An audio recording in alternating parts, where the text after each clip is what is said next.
On Point tonight, why the White House simply will not let Biden be Biden.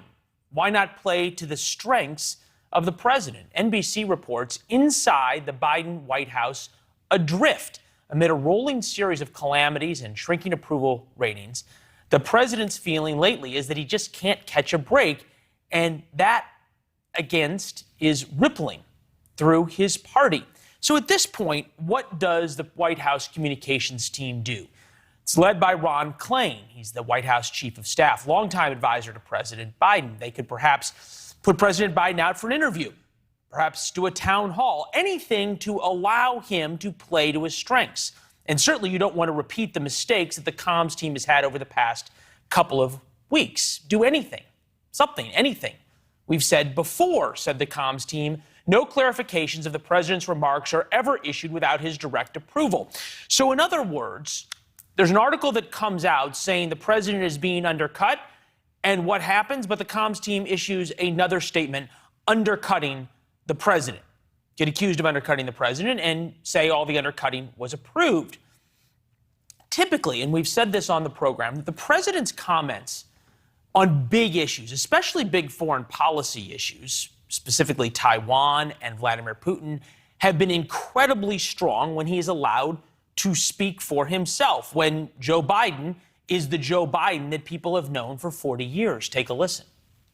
Are you willing to get involved militarily to defend Taiwan if it comes to that? Yes. The United States would come to Taiwan's defense if China attacked. Yes, we have a commitment to do that. For God's sake, this man cannot remain in power. I think he is a war criminal. America loves when the commander-in-chief is the commander-in-chief. And we've been talking about this issue since October. The president comes out with these really strong statements. Well, and the White House continues to issue clarifications. In this case, the president said that he was upset with the clarifications in this latest article. And what does the comms team do? Issue more clarifications. Here's a little bit of our reporting that went all the way back to October, right up until last week. On Point tonight, why the White House won't let Biden be Biden. White House officials on background started walking it all back. It was embarrassing and humiliating to the president. Mr. Biden's communications team keeps him from speaking, except in the most controlled environments. But for whatever reason, the White House walked back the commander-in-chief's comments. At this point, it's easy to say that this is just perhaps partisan. Now we are back live, don't worry.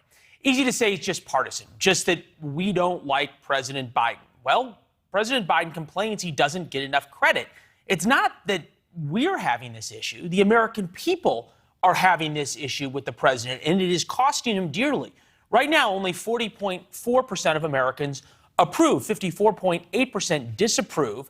That's a 14-point drop since January 27th of 2021. We bring in the aggressive progressive, Chris Hahn, with us.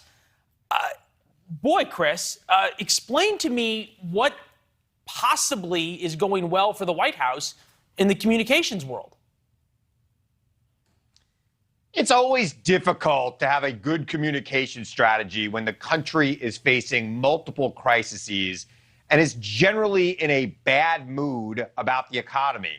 It doesn't matter what's going well, and there are a lot of things that are going well. Record low unemployment, for example. People who want to work in this country right now. But of course, you know, even though wages have grown, inflation has eaten some of that. So yeah, I get it. There's a lot of communication mishaps by President Biden. If you've followed his career, all 50 years of it, he's had multiple of those throughout his career. It's who he is. Right. No, he it's different though. Off the cuff. It's different from him having sort of communication mishaps or whatever, and then being undercut by his staff over and over and over again when it happens. Never do we hear, and you and I have talked about this, never do we hear the staff get up and say, the president speaks for himself and we're behind him 100%. It's always these leaks and the clarifications and the on-background statements. The Hill, our partners, top 5 Dems to win the nomination if Biden pulls out in 2024. Kamala Harris, Pete Buttigieg, Elizabeth Warren, Bernie Sanders, Amy Klobuchar.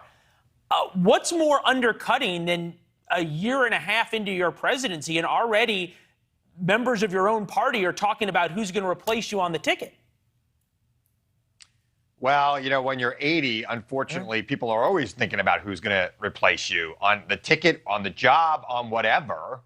If you got a cabana down at the beach and you're 80 years old, somebody's looking at your cabana right now. So let's be very clear about that. Look, I do think there's a lot of that going on with the undercutting. But again, I like a president whose message is controlled, who is actually speaking in controlled environment. I don't want a president speaking off the cuff. The president's words move markets. They change the policies around the world. People react to what the president says. So yes, I've seen some instances where Biden has gone further than the American policy might be, further than his own policy might be. But the presidency is too big for one person. Let's remember that. The aides that work for the president are very important as well. In fact, I think those selections are the policy in most administrations. I'm happy when the aides are doing their own thing. It's why so many people refer to Chief of Staff Ron Klain as the prime minister right now. Running checklist of the things the president needs to deal with: tame inflation, eliminate COVID, secure the border, pass green agenda, expand health care, lower unemployment, and now he has taken on gun control. Take a listen to the press secretary today. He supports a ban on sale of assault weapons and high-capacity magazines and expanded background checks to keep guns out of the dangerous hands. He does not support a ban on the sale of all handguns.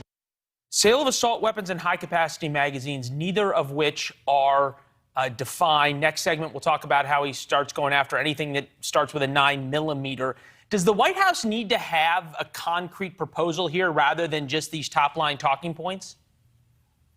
Yes, they do. They need to have a concrete proposal. But that said, I just did a couple of shows on my radio show and my podcast about gun safety reform in this country. And I think the consensus about people like me who've been talking about this for years is that it's not going to happen because there's some immovable objects in the Senate and even in the House that won't allow it to happen. But I think the president should come up with a concrete proposal and should present it to Congress and let them reject it. Because unfortunately, even though most Americans, including most gun owners, favor safety reform around guns, a small minority of radicals in this country are blocking that and will continue to block. It's interesting you say it because your former boss may have been listening either to your podcast or you on this program, because Chuck Schumer has said, my patience for bipartisanship has a limit. And I'm going to put it up for a vote and enforce Republicans on this issue. But if it comes to actually trying to get something done, and already now, 2021, you've got all the undercutting that we've just talked about in this segment, whether it be by inside his own White House or within his own party by people who might want to run in 2024. Is it possible for a president to get anything done in that situation? Yes, I think so. I think he's got to be very aggressive in it. The undercutting is a symptom of being in power. This president, every president since George Washington had that problem and will continue forever. Whoever is in charge is undercut. But yes, I think that we are at a moment right now in this country where people are paying attention to it. If the moment passes, and believe me, that moment can pass, it won't get done. So I think right now, if they hesitate, they are lost on this issue. They should put a concrete proposal out this week and make Congress vote on it in the next 10 days.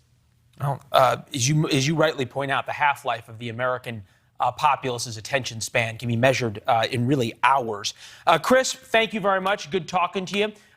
We'll begin now where Chris started off, which is thanks for watching. Click the red subscribe button below so you can get more of NewsNation's fact-driven, unbiased coverage.